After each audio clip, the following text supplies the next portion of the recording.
let me talk briefly about preparation. So one of the things you want to do when you ink is, I always keep, as you can see here, multiple bottles of ink. I've got 3 bottles sitting here. Why do I have 3 bottles? Well, because if you buy this ink straight off of the shelf, it's usually too thin. This is very important. It's too thin, and your lines will look washy and gray, and they will erase. Okay? So most people will leave this open for 24 hours. Alright? Now what I do nowadays, instead of leaving it open for 24 hours, is I open the new bottle and I dump the old ink into the new bottle.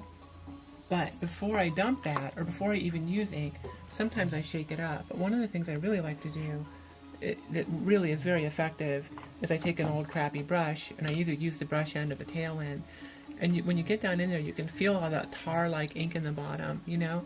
And you want to stir that up. You can shake it up too, but it's not always very effective. And also the shaking leaves bubbles, and you have to let the bubbles sit before you can actually, you know, do your inking. So the stirring tends to work pretty well. So there we go. Now you'll notice also that I have 2 bottles of water. This is all part of the preparatory lecture. I've got my black water for ink, my white water for gouache.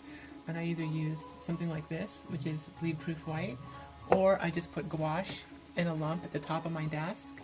And that gouache, you know, once I build up a big mountain ranges of it, I'll just keep wetting it and keep using it and using it and using it and using it and using it. So dried gouache never goes to waste in my studio. I keep using the dry gouache for long after now. I always wet my brush down to get the soap out of it. And we're going to talk about that also in another lecture, is cleaning the brush so that your brushes last longer. I have a nasty, dirty piece of black cloth here that I wipe my ink on. Now, okay, so I've got the water out of my brush, and now I'm going to dip it in the ink, and I'm going to try to avoid getting it up on the ferrule, because, you know, it'll probably happen anyway, but I'm trying to avoid it. So there's my, now look at that. Most people want to put that directly on, some people don't try to put it on the paper and they can't figure out why they get a straight line, or worse, they do this on the edge of their bottle, and then they get all these little granules, which fortunately this bottle's pretty clean. They get all these little granules of dried ink and crap all over the brush, and it won't hold a point, it won't maintain a line. So don't pull your brush directly out of the ink and ink. Do not pull your brush out of the ink and then wipe it on the sides. Pull your brush out of the ink every single time and draw it to a point. I'm just twirling it gently, and look at that nice point. Okay? That's what I want, is that point. And now as I'm getting ready to ink, I'll probably prime the brush by dipping and twirling a couple or 3 times, because I want a lot of ink in there, so I'm not running out of ink quickly.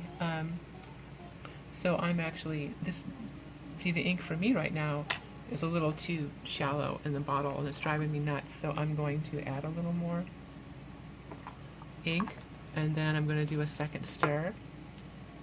Get my little rag. This may not be super exciting to watch, but these are the pointers that people for some reason find really amazing. I'll give that a stir, get some of the thicker ink up to the top, throw that back in there. Never leave a brush sitting in the water. Once this tip is bent, you're screwed. You're never getting it back. Okay, now I'm drawing to a point. Oh boy, yeah, now I've got my brush is well primed. So in the old sink and bathroom.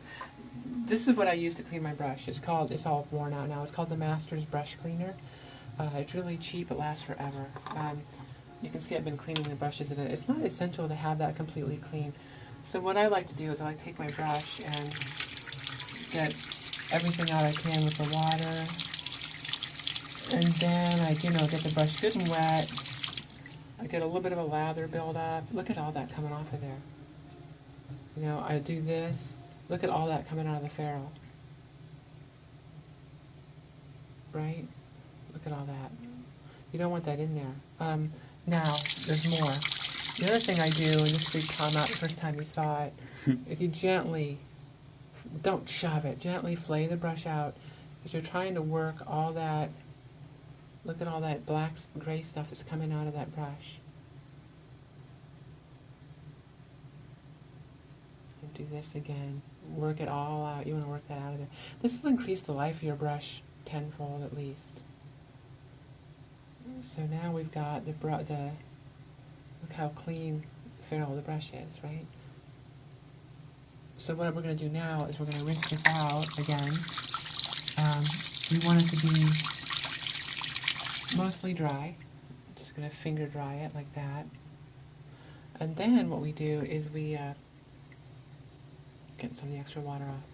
Get a nice foamy spot, and at the first top half of the brush, tip end of it, you want to get some foam on there, and then get your hands dry. And I would probably need glasses to do this right. Draw your brush to a point.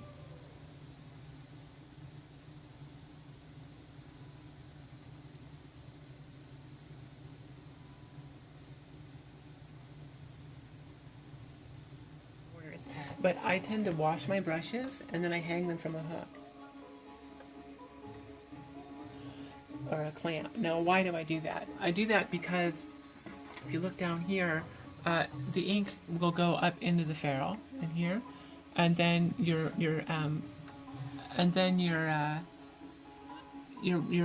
hairs will dovetail. Okay, you don't want that, and it'll slowly let the ink and the water come out of it. And that's it.